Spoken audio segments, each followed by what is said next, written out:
آج ہم اپنے ہی ستارے سورج کی پیدائش کی کھوج کر رہے ہیں، لیکن اس سے پہلے کہ ہم سورج کی تشکیل کا جائزہ لیں، آئیے یہ سمجھتے ہیں کہ ستارے کیسے پیدا ہوتے ہیں۔ ستارے اپنی زندگی ایک نیبولا میں شروع کرتے ہیں، گیس اور دھول کے ایک وسیع بادل۔ لاکھوں سالوں میں کشش ثقل ان ذرات کو ایک ساتھ کھینچتی ہے، ایک پروٹوسٹار بناتی ہے۔ یہ پروٹوسٹار بڑھتا ہی جا رہا ہے، زیادہ سے زیادہ مواد اکٹھا کر رہا ہے۔ جیسے جیسے پروٹوسٹار بڑھتا ہے، اس کا بنیادی حصہ گرم اور گھنا ہو جاتا ہے، جو نیوکلیئر فیوژن کا باعث بنتا ہے۔ یہ جوہری فیوژن ہی ہے جو ستارے کو طاقت دیتا ہے، ہائیڈروجن کو ہیلیم میں تبدیل کرتا ہے۔ یہ عمل بے تحاشا توانائی خارج کرتا ہے، جس کی وجہ سے ستارہ چمکتا ہے، اور اسی طرح لاکھوں سال بعد ہمارا سورج پیدا ہوا۔ سورج دوسرے ستاروں کی طرح ہائیڈروجن کو ہیلیم میں فیوز کرتا رہتا ہے، توانائی جاری کرتا ہے۔ یہ توانائی ہے جو ہمیں روشنی اور گرمی دیتی ہے، جس سے زمین پر زندگی ممکن ہوتی ہے۔ تو یہ ہمارے سورج کی پیدائش کی کہانی ہے، ایک نیبولا سے لے کر اس ستارے تک جو ہم آج دیکھتے ہیں۔ یہ ایک ایسا عمل ہے جس میں لاکھوں سال لگتے ہیں، جو کائنات کے عظیم پیمانے کا ثبوت ہے۔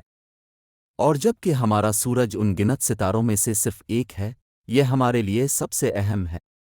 یہ کائنات میں ہونے والے ناقابل یقین عمل کی مستقل یاد دہانی ہے۔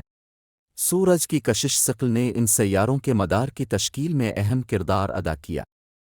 شمسی ہوا چارج شدہ ذرات کی ایک ندی نوجوان سورج کے گرد بننا شروع ہو گئی۔ شمسی ہوا نے پروٹوپلینیٹری ڈسک میں باقی گیس اور دھول کو صاف کرنے میں مدد کی۔ جیسے جیسے سورج کا ارتقاء جاری رہا، یہ ایک مستحکم حالت میں پہنچ گیا جسے مرکزی ترتیب کہا جاتا ہے۔ مرکزی ترتیب ایک ایسا مرحلہ ہے جس میں ستارے بشمول سورج اپنی زندگی کا بیشتر حصہ گزارتے ہیں۔ سورج کی توانائی بنیادی طور پر اپنے مرکز میں جوہری فیوژن کے ذریعے پیدا ہوتی ہے۔ سورج کے مرکز میں درجہ حرارت 15 ملین ڈگری سیلسیس سے زیادہ ہے۔ کور کے اندر موجود شدید گرمی اور دباؤ ہائیڈروجن نیوکلی کو ان کے باہمی رجت پر قابو پانے اور ایک ساتھ ملانے کے قابل بناتا ہے۔ ہر سیکنڈ سورج فیوژن کے ذریعے تقریباً 600 ملین ٹن ہائیڈروجن کو ہیلیم میں تبدیل کرتا ہے۔ فیوژن سے خارج ہونے والی توانائی روشنی اور حرارت کی شکل میں ہوتی ہے، جو کور سے باہر کی طرف نکلتی ہے۔ سورج کا بہت بڑا ماس اور کشش ثقل نظام شمسی کو ایک ساتھ تھامے ہوئے ہے۔ یہ سیاروں کو اپنے ارد گرد مستحکم مدار میں رکھنے کے لیے ضروری کشش ثقل کی قوت فراہم کرتا ہے۔ سورج کا مقناطیسی میدان اس کی بیرونی تہوں میں چارج شدہ ذرات کی حرکت سے پیدا ہوتا ہے۔ شمسی شعلوں اور کورونل ماس کا اخراج سورج کی مقناطیسی سرگرمی سے وابستہ طاقتور مظاہر ہے۔ سورج کی سطح، جسے فوٹوسفیر کہا جاتا ہے، کا اوسط درجہ حرارت تقریباً 5500 ڈگری سیلسیس ہے۔ سورج کے دھبے، فوٹوسفیر پر سیاہ دھبے، شدید مقناطیسی سرگرمی کے علاقے ہیں۔ سورج ایک 11 سالہ شمسی دور سے گزرتا ہے، جس میں سورج کے مقامات کی تعداد اور شمسی سرگرمی میں فرق ہوتا ہے۔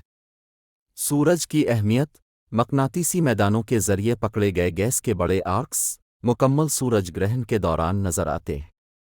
سورج کی توانائی فوتوسنتھیس اور پانی کے چکر کے ذریعے زمین پر زندگی کے لیے بہت ضروری ہے۔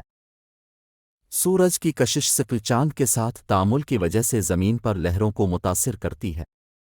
سورج کی توانائی کی پیداوار شمالی اور جنوبی روشنی جیسے مظاہر کا سبب بن سکتی ہے۔ سورج کی درجہ بندی جی قسم کے مین سیکوینس سٹار آجی بونے ستارے کے طور پر کی گئی ہے۔ یہ تقریباً 4.6 بلین سال پرانا ہے اور ستارے کے لیے درمیانی عمر کا ہے۔ سورج کی کمیت زمین سے تقریباً 3,30,000 گنا زیادہ ہے۔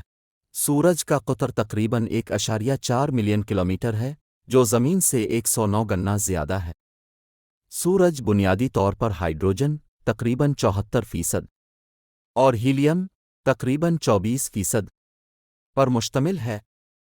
سورج کی توانائی کو زمین تک پہنچنے میں تقریباً 8 منٹ اور 20 سیکنڈ لگتے ہیں۔ سورج گرہن اس وقت ہوتا ہے جب چاند سورج کے ساتھ میل کھاتا ہے اور زمین پر سایہ ڈالتا ہے۔